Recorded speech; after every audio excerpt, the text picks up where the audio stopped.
Okay, so listen. I recently got into cave paintings.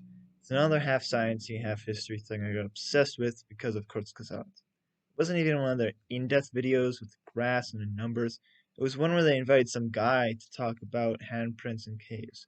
Which, by the way, if you know anything about cave paintings, that's like the tip of the iceberg.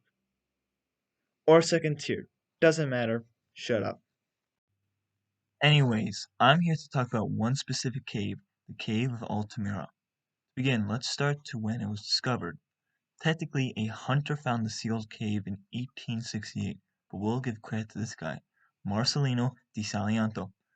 Marcelino did several excavations of the cave in the late 1870s, and some with his daughter. She was apparently the one that discovered the large group of bison painted on the ceiling. I'd like to imagine how Marcelino felt after his daughter discovered the big thing he must have passed several times.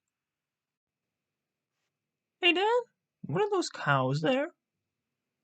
Oh, yeah, sweetie. There are cows there. Yeah. What, you didn't see them before? Yeah, that's pretty fucking stupid for you. Fine, Pastor. Anyways, Marcelino drew up all the paintings on some pieces of paper and published them to the public. But some elitist societies of historians and paleontologists just looked at these pictures and said they were fake. So all of Marcelino's findings of the cave were practically ignored. It wasn't until about 1900 that these societies realized that this cave was indeed lined with real paleontologic artwork and gave Marcelino the attention that he deserved. Oh, but Marcelino had already died back in 1888 while still being called a fake by wigged men in capitals. So groups of fake intellectuals refuse to acknowledge the accomplishments of a truly great person because of their personal pride or greed, and only did so when it was already too late. Maybe that lady by the seashore could have a word about such a thing. But now let's get to the actual cave, which is pretty small. It's only about 1,000 meters long, and only two main sections have cave paintings. We call these the ceiling of the bison and the ceiling of the red horses. I don't know why, but those are legendary names right there. But the ceiling of the bison is where we can really see how good some Spanish cavemen were in art. And I'm only half joking here, because these are actually good depictions of bison. From what I understand, those black outlines were engraved before the paint was applied. Most cave paintings only use one or two colors, but some of these bison use four colors. Frankly speaking, these horses aren't as interesting since there are only a few of them and they're practically all in red. Still a badass name, though. Ceiling of the Red Horses.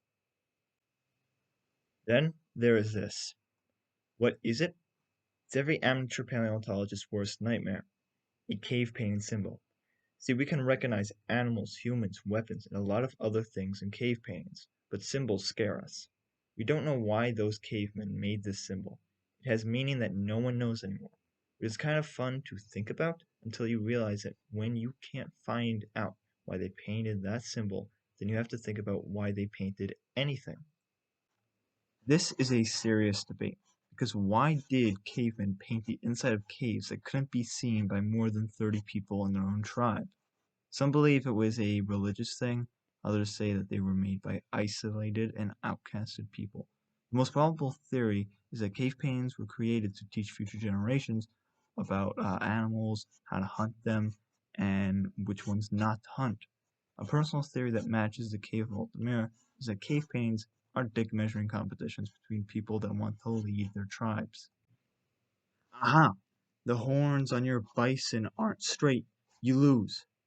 Well, your deer is way too long and no color on its body.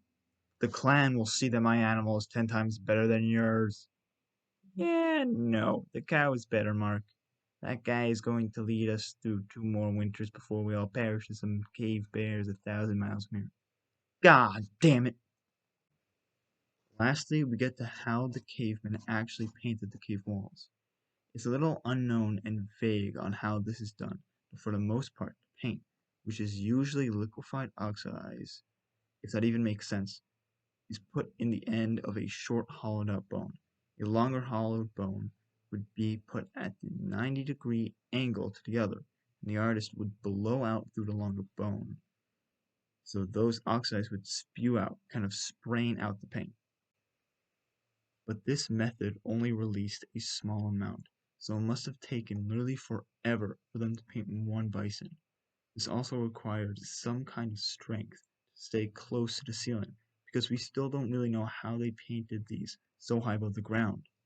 Both modern day artists and bodybuilders don't have shit on the Paleolithic painter. I hope this tale has inspired some of you young impressionable kids out there. Not because I expect any of you to succeed in the same way these painters did, but just because it's my personal belief that the world could always use more people fighting over ancient symbols in caves almost as dark as their mother's basement they live in. Anyway, that's all for today. Until next time, I'm Calvin Von Carter, and thank you for watching.